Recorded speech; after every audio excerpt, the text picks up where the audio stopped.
안녕하세요. 쉬움사무소입니다. 오늘 다뤄볼 정보는 바로 스타일.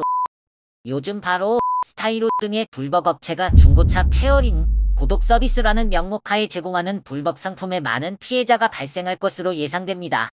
사실 수년 전부터 발생된 피해에 대해 알고 있었던 저희는 이전부터 권익위원회에 신고를 수차례 해보았지만 조사조차 하지 않아 제가 할 수 있는 일은 더 이상 없었습니다. 이제 이 불법 업체들이 어떻게 또 어떤 방식으로 사기를 치는지 정확하게 파악해 보겠습니다. 리스, 렌트 혹은 할부 상품의 판매. 자동차를 타 금융사 H사 또는 K사 등의 금융상품을 이용하여 판매를 합니다. 한도의 최대치를 계약하게 하고 고객에게 보증금이라는 명목하에 돈을 받습니다. 4천만원가량의 중고차를 살 때 2천만원의 보증금을 유도합니다. 이때 금융상품에서 표시되는 리스료는 90만원이라고 가정하였을 때 보증금을 낼 경우엔 40만원만 납부하면 나머지는 저희가 대신 내드립니다. 유혹합니다. 이건 누구나 너무 괜찮다라고 생각될 조건일 겁니다. 2천만원짜리 차량을 구매해서 할부를 해도 50만원에 가까운 할부금을 내야 하는데 4천만원짜리 차를 탈 수 있으니까요. 보증금의 일정 비율에 따라 할인을 해준다는 조건입니다. 헌데 금융사에서 해주는 것일까요? 보증금은 돌려줘야 하는 돈입니다. 90만원짜리 차량을 50만원 할인해 주려면 선수금도 아닌데 원금 비율만큼의 돈을 할인해 줄 수 있을까요? 보증금은 해당 금융사에서 맡겨둔 돈을 이용해 다른 투자를 하여 그 일정 비율만큼의 이율 할인을 해주는 방식입니다. 모든 법률에 적용되어 받을 수 있는 내용입니다. 그럼 바로 스타일 등 불법 업체에서는 어떻게 이런 약속을 할 수 있었을까요? 보증금 횡령, 금융사의 수수료, 차량의 이문을 모두 합치니 이런 약속을 할 수 있습니다. 제가 본 광고 중에 중고시세 3,500만원 차량을 1,800만원의 보증금을 납부하면 리스 이용료 72만원짜리가 월 36만원, 차량가액의 절반을 보증금으로 납부하니 절반을 내준다고 합니다. 그러니 중고차 페어링 시스템이라는 말이 나오겠죠?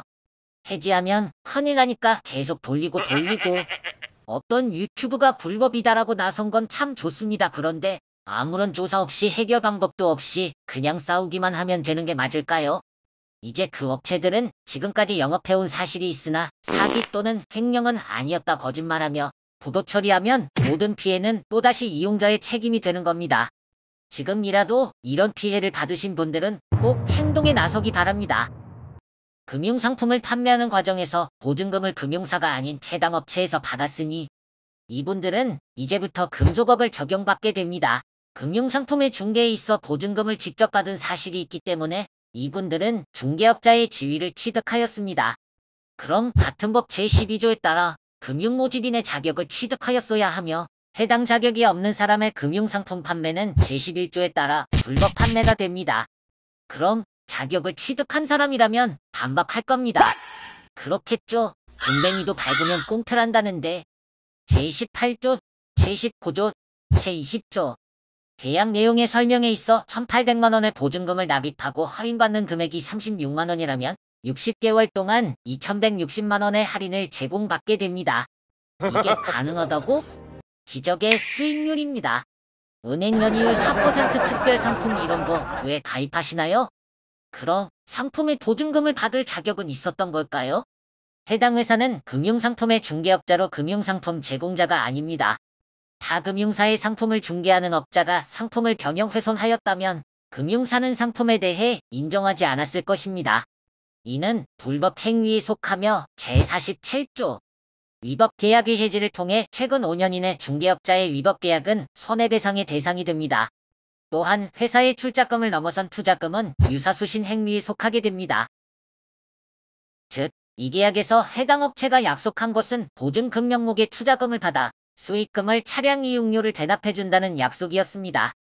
보증금은 명목으로 예금 또는 예탁금으로 볼 수 있기 때문에 유사수신 행위로 불법 선물 투자 등과 다를 게 없습니다. 그럼 중도 해지 시 보증금의 위약금 명목으로 횡령한 돈은 어떻게 해야 할까요? 형법 제355조 횡령. 자, 금융상품의 중개업자가 말도 안 되는 약속을 하고 보증금의 명목으로 받은 투자금을 돌려주지 않고 횡령하였습니다. 그럼 나에게 손해를 입힌 것이 되겠지요.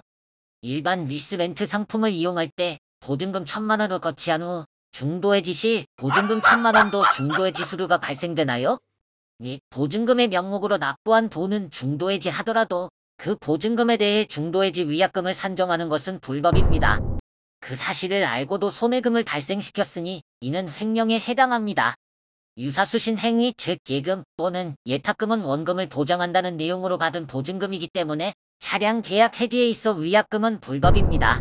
그러니 여러분들은 우선 금융위원회를 얘기하기 전에 민사소송을 통해 금소법 제47조에 따라 위법 계약의 해지에 대한 손해배상의소를 제기하셔야 하며 가집행할 수 있다라는 판결을 얻어 빠르게 압류를 집행하여야 금전 손실에 보호를 받을 수 있습니다. 금융위는 이미 해당 사실을 알고 있음에도 피해를 막기 위해 아무런 조치를 하지 않아 10년에 가까운 시간 동안 불법 업체의 영업행위를 막지 않았습니다. 부디 이 영상을 시청하셨다면 빠른 행동으로 피해를 최소화하시기를 바라겠습니다. 쉬움사무소는 올바른 중고차 금융상품을 위해 더 노력하겠습니다. 시청해주셔서 감사합니다. 구독과 좋아요는 저희가 좋아요.